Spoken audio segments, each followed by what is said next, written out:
ஒரு ஜெனரேஷன், அதாவது ஜென்சி ஒரு நாட்டோட ஆட்சியை ஒரு வாரத்திலே முடிவுக்கு கொண்டு வந்திருக்காங்க. நேபாளில இளைஞர்கள் அரசுக்கு எதிராக கையெடுத்த போராட்டம் இன்னைக்கு உலகத்தையே திரும்பி பார்க்க வச்சிருக்கு.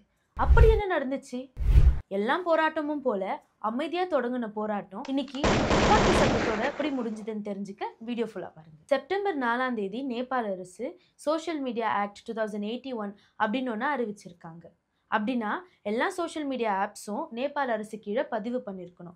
அப்படி பதிவு பண்ண தவறிய நிறுவனங்களை முடக்கப்படும் அப்படின்னு அறிவிச்சிருந்தாங்க. அரசு சொன்ன நேரத்தில் ரெஜிஸ்டர் பண்ணாத 26 சோஷியல் மீடியா பிளாட்ஃபார்ம்ஸை செப்டம்பர் 9 பேன் பண்ணியிருக்காங்க நேபாள அரசு.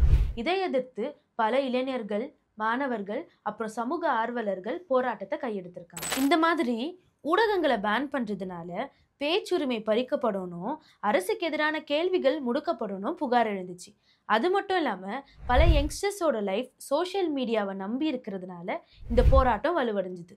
நாட்டில் பல இடங்கள்ல இருந்து இளைஞர்கள் திரண்டு நேபாளோட கேபிட்டலான காட்மண்டுல பாராளுமன்றத்தை முற்றுகையிட்டப்போ காவல்துறை அதிகாரிகள் அவங்கள தடுத்து நிறுத்த கண்ணீர் புகை குண்டு வீசினாங்க.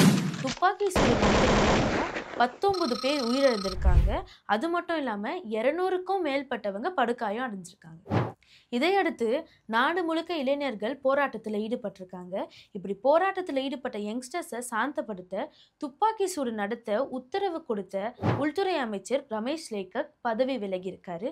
அது மட்டும் இல்லாமல் துப்பாக்கி சூட்டில் உயிரிழந்தவங்களுக்கு நிதியும் நிவாரணமும் மட்டும் இல்லாமல் காயமடைஞ்சவங்களுக்கு இலவச மருத்துவ உதவி பண்ணுவதாகவும் அரசு தெரிவிச்சிருக்காங்க. இவ்வளோ நடந்தும் கலவரங்கள் குறையிற மாதிரியே தெரியல. இதற்கடுத்து செப்டம்பர் 9ஆம் தேதி இந்த தடையை நீக்கினதோடு மட்டுமல்லாம பிரதமர் KP சர்மா ஒலி பதவி விலகிட்டாரு. சரி, இவ்வளோ வெறுப்பும் போராட்டமும் வெறும் சோஷியல் மீடியா பேன் பண்ணதுக்காக மட்டும் தானான்னு கேட்டா கிடையாது. சோஷியல் மீடியா பேன் ஒரு தூண்டுகோலே தவிர நேபாளில் வேலையின்மை 19% அதிகரிச்சுட்டு இருக்கிறதாகவும், டெய்லி விலைவாசி ஏறிட்டே இருக்க ஒரு நாட்டில் நெப்போக்கிஸ்ன்னு சொல்லப்படுற அரசியல் வாரிசுகள் வெளிநாட்டுக்கு போய் சொகுசா வாழ்றதாகவும், ஊழல் நாளுக்கு நாள் அதிகரிச்சுட்டே இருக்கிறதாகவும் போராட்டக்காரர்கள் தெரிவிச்சிருக்காங்க.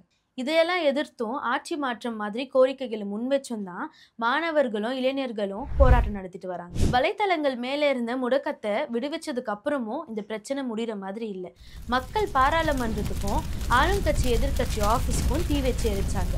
அது மட்டும் இல்லாமல் நிதி அமைச்சர் பவுடலை நடு ரோட்டில் அடித்த காட்சிகளும் வெளியே வந்துச்சு. முன்னாள் பிரதமரோட மனைவி இந்த வன்முறையில் நடந்த தீ விபத்தில் உயிரிழந்தது அதிர்ச்சியை ஏற்படுத்தியிருக்கு. 13,500 கைதிகள் நேபாள் சிறையிலேருந்து தப்பிச்சிட்டாங்க அப்படின்னு காவல்துறை அதிகாரப்பூர்வமாக அறிவிச்சிருக்காங்க. முக்கிய அரசியல் பிரமுகர்களின் வீடுகளை போராட்டக்காரர்கள் குறிவச்சு தாக்கியிருக்காங்க. இந்த போராட்டம் காரணமாக தலைநகரில் ஊரடங்கு அறிவிச்சிருக்காங்க. அதோட இந்த சூழ்நிலையை சமாளிக்க இராணுவமும் வரவழைக்கப்பட்டது.